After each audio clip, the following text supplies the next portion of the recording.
Liberando sus frenos. Hace muchos años, cuando comencé a estudiar las emociones negativas, el punto más crítico que descubrí fue que no se puede hacer ningún progreso hacia la salud, la felicidad, el amor y el cumplimiento del potencial mientras se insista en mantener intactas las emociones negativas. Y lo único bueno de las emociones negativas, si es que tienen algo de bueno, es que las emociones negativas no son permanentes. Lo dice hasta Sigmund Freud, no hay un lugar permanente para las emociones negativas en el subconsciente. En otras palabras, son visitantes indeseados. Son hábitos negativos o patrones de respuesta negativos que pueden eliminarse, y el punto inicial para eliminarlos es entender de dónde vinieron y entender cuáles fueron los factores causales, volviendo a la niñez temprana, que desencadenó el desarrollo de las emociones negativas y nos han dado como adultos una predisposición a ser negativos de una u otra forma. Esto nos lleva al condicionamiento de la niñez temprana. Recuerden que ya dijimos que el punto inicial de los patrones de hábitos negativos compulsivos e inhibitorios era la crítica destructiva. La crítica destructiva es el gran destructor. La crítica destructiva destruye a las personas en su interior y las deja caminando en círculos por fuera. Muchas personalidades han sido minadas y destruidas, mucha autoestima ha sido puesta de lado como resultado de la crítica destructiva más que cualquier otra cosa que podamos imaginar. La crítica destructiva es el gran asesino. Ahora, ¿por qué es eso tan malo? Sabemos que los niños en sus primeros años y al ir creciendo tienen una necesidad tremenda de amor y aprobación de sus padres. De hecho, muchos psiquiatras y psicólogos han dicho que la razón número uno de la enfermedad mental en los adultos es el retiro de amor o el amor no expresado. Sabemos que cualquier persona con prestigio, una persona que es importante para un niño, tiene un impacto enorme en ese niño, y los niños hasta la edad de 6 años tienen muy poca habilidad para discriminar entre una crítica válida y una crítica inválida. Lo que esto significa es que todo lo que diga un padre o un pariente mayor o una persona mayor, cualquier cosa que diga una persona de prestigio o una persona importante para un niño es aceptada como cierta. Es aceptada como una representación válida de la realidad. Si una madre dice eres un niño malo, o si un papá dice eres flojo, si alguien dice no eres dependiente, o si alguien dice que somos estúpidos o tontos o feos, el niño no tiene capacidad alguna para discriminar entre lo válido y lo no válido. Ese niño acepta eso como una verdadera representación de la realidad. Va más allá de la mente consciente, va directamente al subconsciente y ahí se queda.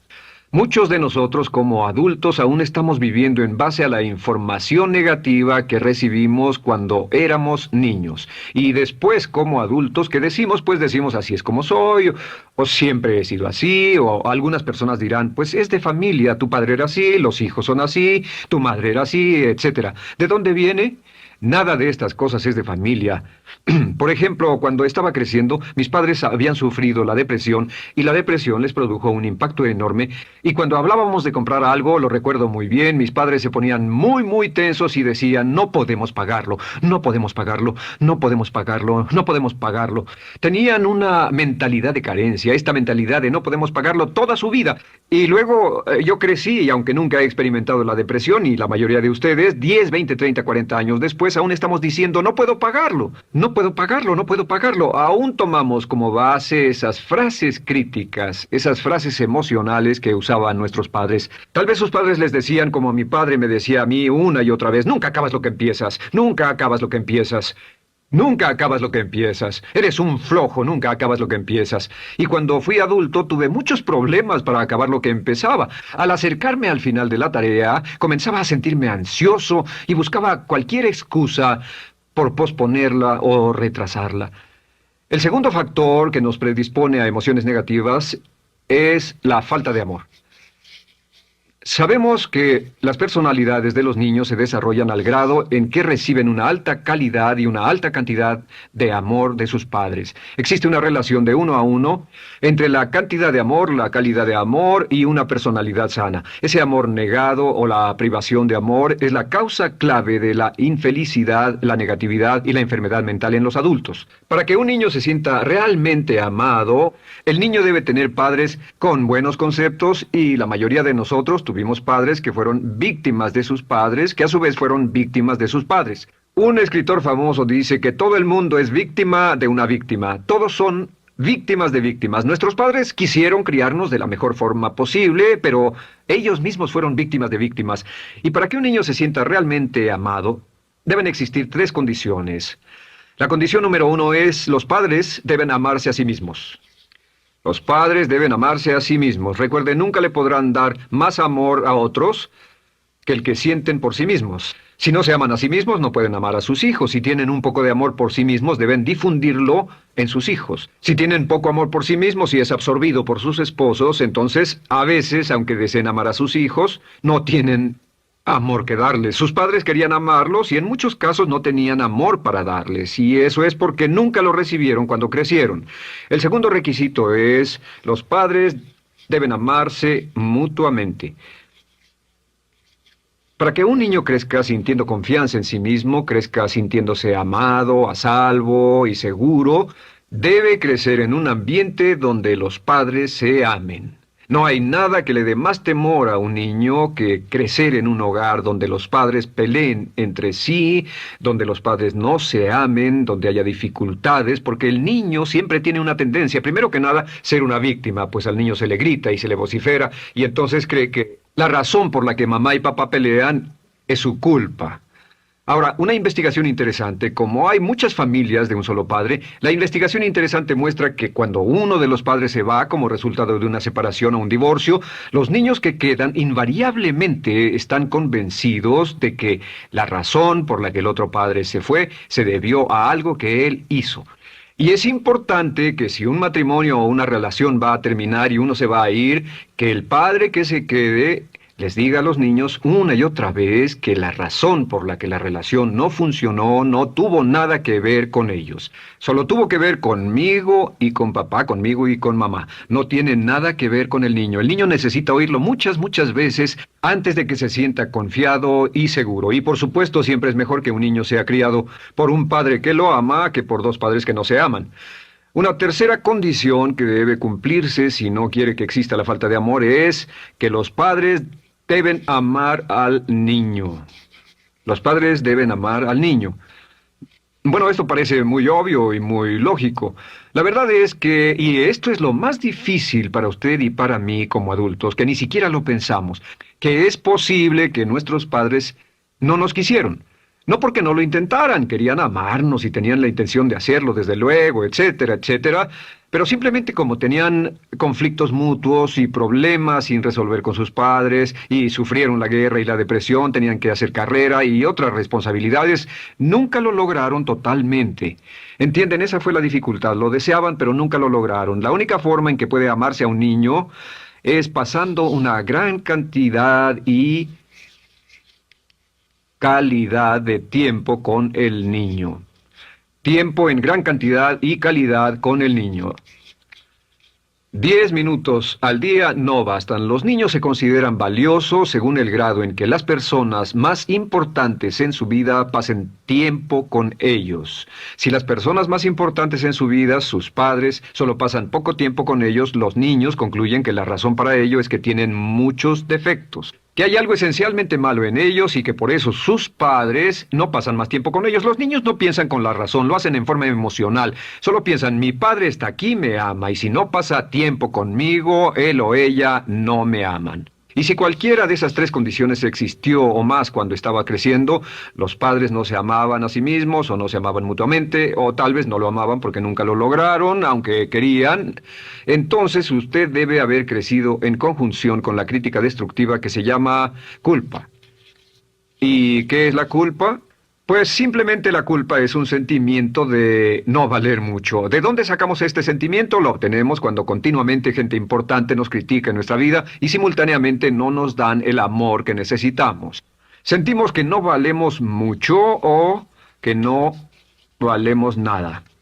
Y un sentimiento de culpa nos lleva a un sentimiento de falta de mérito, falta de valor y culpa. Y esa culpa, ese sentimiento de falta de mérito, es el mayor problema del siglo XX, la principal fuente de enfermedad mental. Es la fuente principal de los problemas en las relaciones, la fuente principal de enfermedad psicosomática, la fuente principal de la mayoría de los problemas que afectan a nuestra sociedad. Es el profundo sentimiento de culpa y falta de mérito que se expresa o se esconde en los pensamientos o en la actitud: no valgo suficiente, no valgo suficiente. No valgo suficiente. Ya hablamos de la autoestima y de lo importante que es. La autoestima significa me quiero mucho, me quiero mucho, me quiero mucho, me quiero mucho. Las personas que han sido criadas con críticas destructivas durante su vida no solo no se agradan a sí mismas, no sienten que sean lo bastante buenas para nadie, y en muchos casos están llenos de odio por sí mismos. Se odian a sí mismos, se autocondenan o se detestan. Y verán que esto sale en sus conversaciones y sale en sus relaciones con otras personas. Las personas que no se quieren a sí mismas, aunque quieran tener buenas relaciones, simplemente no son capaces de ello. Las personas que piensan que no son buenas para nada siempre lo hacen aflorar, siempre será un problema. Ahora, ¿cuál es la razón principal de la culpa? ¿De dónde viene la culpa? La culpa viene de tres fuentes negativas: padres negativos, influencias negativas o religión negativa. Una de las tres. Cualquiera de estas tres usa la culpa. De la culpa se valen y aprovechan, en especial los padres y las organizaciones religiosas, por dos razones. Una es el castigo. La culpa se usa para castigarnos. Cuando estamos creciendo, el castigar es la forma más fácil de hacer que uno se sienta mal. Nuestros padres nos hacen sentir mal castigándonos físicamente o sermoneándonos o regañándonos. Y el castigo es una forma muy eficaz de irnos conformando o de conseguir que hagamos lo que los demás quieren. La segunda razón por la que se usa la culpa cuando se practica en forma consciente, y algunas organizaciones la practican así, es para tener más control emocional en especial, porque se puede controlar a una persona emocionalmente con culpa y manipular su comportamiento. Hay muchas organizaciones que usan la culpa como una herramienta de control y manipulación. Si puede controlar a las personas con suficiente fuerza y en forma emocional, puede conseguir su dinero, puede conseguir su tiempo, puede conseguir su compromiso, demandar sus recursos, etc. Muchas organizaciones usan la culpa para aplicar un castigo. Muchas organizaciones de caridad que se anuncian por televisión, en especial las de causas benéficas que involucran a niños o a personas incapacitadas, usan un sentimiento de culpa. A usted le va tan bien que debe sentirse culpable por estas personas que sufren. O envíenos algo de dinero y eso se encargará de su culpa por un momento hasta que lo incluyamos en nuestra lista de correo, etcétera. Y la culpa es un estándar. ¿Por qué se usa tan comúnmente? Pues primero que nada porque casi todos nosotros la tenemos en mayor o menor grado. Y número dos, es fácil. La culpa es fácil. ¿Por qué nuestros padres la usan con nosotros? ¿Por qué nuestras madres la usan con nosotros? Nuestras madres pueden controlarnos con la culpa en un cuarto repleto. Nuestra madre puede controlarnos a miles de kilómetros por teléfono. Los padres usan la culpa en sus hijos porque sus padres usaban la culpa en ellos y así sucesivamente. Es lo más fácil. No existe un esfuerzo físico. Puede hacerse con una mirada o de reojo o una palabra. Ya sabe que las personas siempre buscan lo más fácil. Esté alerta. Ustedes han sido criados en un ambiente donde se les ha hecho sentir culpa y casi todos lo vivimos. Debemos entender que la culpa es como una letrina o bacterias emocionales negativas que se colocan en la raíz de su psique o su subconsciente y activan todas las demás emociones negativas: furia, odio, envidia, resentimiento, frustración y duda, temor, etcétera. Las crea y las activa a todas. Y la forma para, en realidad, deshacerse del centro es exorcizarlo, extirparlo. Y es lo que vamos a hacer el resto de esta sesión. Primero, ¿cómo podemos saber si nos criaron con sentimientos de culpa? Bien, a esto le llamamos la manifestación adulta de la culpa. Manifestación adulta de la culpa. Puede saber, probándose a sí mismo, cuánto de esto tiene. Número uno, la manifestación adulta de la culpa es que tiene sentimientos de inferioridad, sentimientos de inadaptabilidad y de no merecer las cosas. No siente que merezca que le pasen cosas buenas. Si una persona ha sido criada con crítica destructiva y se le hace sentir culpa, entonces cuando logra éxito, aún con un tremendo esfuerzo, tiene una tendencia terrible de sentir que no se lo merece. A esto se le llama, por cierto, temor al éxito. El temor al éxito es solo otra forma de decir que la persona que ha estado condicionada a pensar de sí misma como poco valiosa o no lo bastante buena, se siente muy incómoda cuando experimenta el éxito. Se siente muy tensa y a disgusto. Realmente si sienten demasiada tensión, comienzan a aspirar cocaína, a beber demasiado alcohol, se enredarán en comportamientos autodestructivos, tendrán una sensación tremenda de ansiedad, como si alguien fuera a descubrir algo de ellos. Hay un libro en la librería que dice, si me está yendo tan bien, ¿por qué me siento como un impostor? Tienen el llamado síndrome del impostor. ¿Alguna vez ha tenido éxito en algo y la gente ha ido a usted a decirle, vaya, hiciste un excelente trabajo, o eso es maravilloso, aunque haya sido muy duro para usted, y sintió que los demás iban a descubrir, siente como que, es decir, que iban a descubrir que realmente no es bueno, que solo fue un fraude, solo un accidente, y por supuesto es lo que dice, fue coincidencia, fue un accidente, la verdad, no sé ni cómo lo hice. Hacen todo lo posible por huir de ese sentimiento de inferioridad y de no merecer las cosas. Estén muy alertas. La segunda manifestación adulta de la culpa es la autocrítica destructiva. Hay una línea de un gran poeta que dice, aquellos a quienes se les hace mal, hacen mal a su vez. Los niños a muy temprana edad, a veces a la edad de 2 o 3 años, comienzan a menospreciarse, se desgarran, hasta se golpean y se castigan físicamente si se les critica demasiado.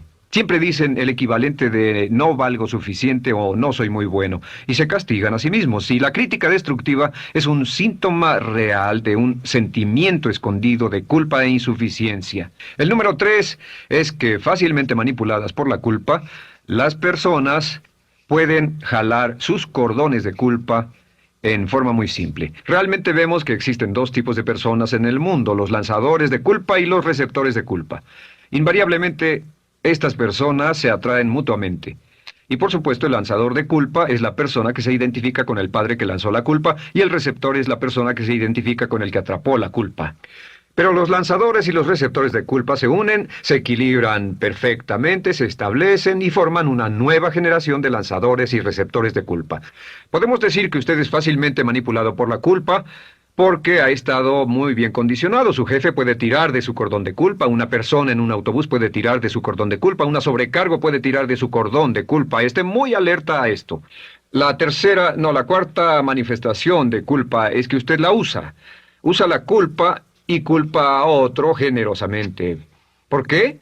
Pues si ha funcionado en usted, la hará funcionar en ellos. Le parecerá que es un intercambio, un trato muy justo. Usa la culpa y la culpabilidad y se convierte en la base de sus relaciones con los demás. Cuando algo sale mal, les echa la culpa a ellos. Algo sale mal, culpa a alguien más. En cuanto hay un problema, busca a quién culpar. Un experimento muy interesante con la cámara escondida hace algunos años, fue que hicieron una plancha de hielo y la pusieron en la acera sin que nadie los viera. No hacía mucho frío, pero lo hicieron y observaron cómo reaccionaban las personas cuando pasaban por ahí, cuando caminaban por ahí, llegaban a esa plancha de hielo, se desequilibraban y se resbalaban, y lo primero que hacían era observar a la persona más cercana a ellos, enojados, verdaderamente furiosos. En otras palabras, buscaban a quién culpar. Y si no había nadie cerca de donde habían caído, se levantaban otra vez, miraban a su alrededor, no había nadie y entonces pateaban el piso, pateaban con fuerza y se iban. Nuestra tendencia natural cuando algo sale mal es buscar a alguien o algo a quien culpar, en especial si nos criaron con una culpa continua. Y la quinta manifestación es lo que llamamos lenguaje víctima. Ahora recuerden que hablamos sobre la ley de concentración. Dice, lo que siembras cosecharás.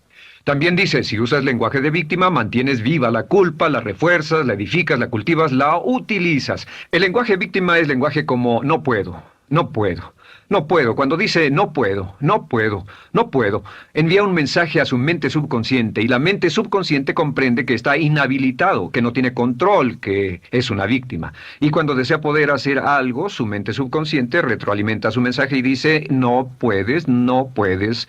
Y lo segundo que dice es tengo que, y otra vez no tengo control, no estoy a cargo. Pero existe otra expresión del lenguaje víctima que debemos evitar, y es esta, trataré. Trataré, sea lo que sea, trataré. ¿Qué significan las palabras trataré? Pues déjenme decirles qué significan. Significan voy a fracasar y lo digo anticipadamente para que no me vengan con represalias. En otras palabras, dice trataré de llegar a tiempo, pero lo que está diciendo es tal vez llegue tarde y no pueden reclamarme porque dije que trataría. Cuando una persona dice trataré, está disculpando su fracaso por anticipado. Si fuera al doctor y el doctor lo examinara, lo auscultara y le dijera, pues está en pésimas condiciones, tendremos que intervenir, debemos llevarlo al hospital ahora mismo, me sorprende que haya llegado aquí, usted dirá, bueno doctor, espero que haga un buen trabajo. Y él dice, trataré. Si él dice eso, usted seguramente buscará otro médico. O si va a un abogado. Lo culpan de algo y va a un abogado y le presenta su caso y dice, oiga, va a defenderme y él dice, trataré. ¿Qué está diciendo? Está diciendo, escuche, he estudiado el caso y por lo que veo no hay mucha esperanza, pero lo tomaré de todos modos. Trataré son los que tratan de conseguir que les pague por anticipado.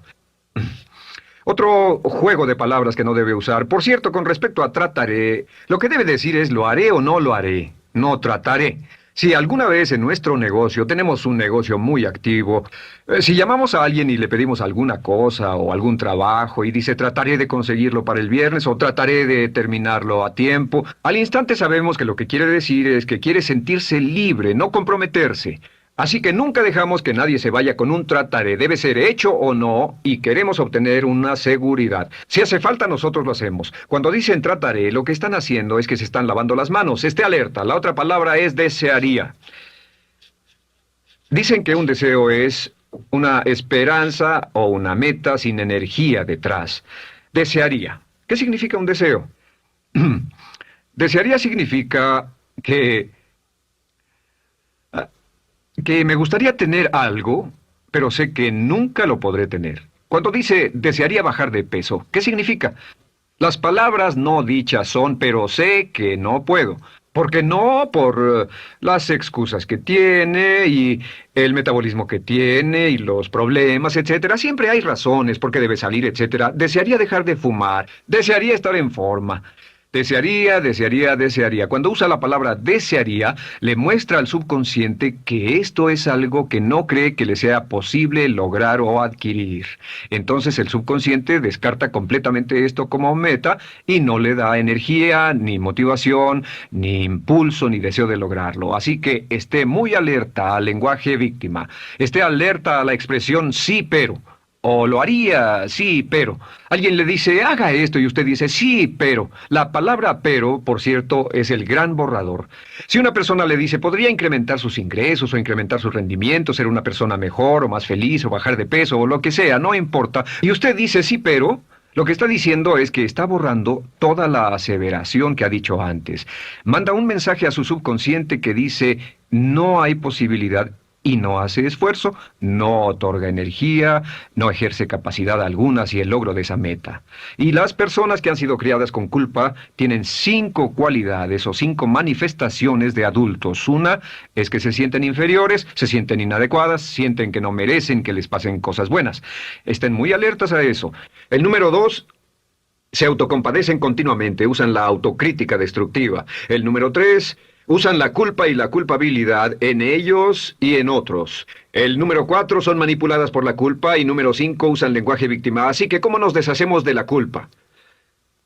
¿No es sorprendente cómo se aclara esto? Este pizarrón, todo se borra. Tengo una varita mágica cuando me voy a sentar al escritorio.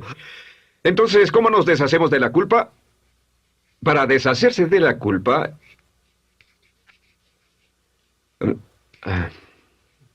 Este es el proceso. Tiene algunos pasos importantes. Número 1, el primero de la lista, elimine la autocrítica.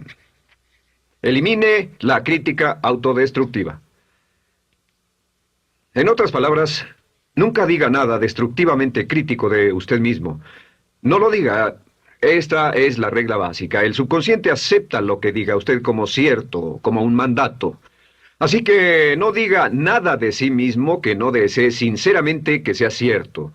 No diga estoy cansado, estoy gordo. No diga no puedo o debo. No diga nada a menos que quiera que sea cierto. Las palabras que van después de la palabra yo son las palabras que su subconsciente registra como mandatos, excepto cuando dice yo desearía o lo intentaré. Así que elimine la crítica destructiva. Siempre hable en términos positivos sobre usted. Me gusta mi persona, puedo hacerlo, lo haré, escogí hacerlo, pero nunca diga no, no puedo. Número 2 es no dejarse manejar por la culpa. Rehúse ser manejado por la culpa. Porque cada vez que le permita a alguien que lo manipule por la culpa, ¿sabe qué pasa? Refuerza y hace más poderoso el efecto de la influencia de la culpa en su vida. Cuando yo crecí, debo decir que yo crecí en una familia que estaba muy influenciada por la religión negativa. Realmente mi madre, Dios la bendiga, tenía un cinturón negro en el pecado e hizo un trabajo verdaderamente soberbio en ello. Y yo tardé en sobreponerme. Cuando me casé con Bárbara, ella también venía del mismo tipo de familia y recapacitamos. Hay una hermosa respuesta cuando uno de los dos caía de nuevo en los viejos patrones. Decía, no tratas de hacerme sentir culpable, ¿o sí? No tratas de hacerme sentir culpable, ¿o sí? Solo diga, no tratas de hacerme sentir culpable, ¿o sí? Y no deje que las personas lo manipulen usando la culpa. El número 3, no use la culpa o la culpabilidad y anuncie que no va a usarla. Ah,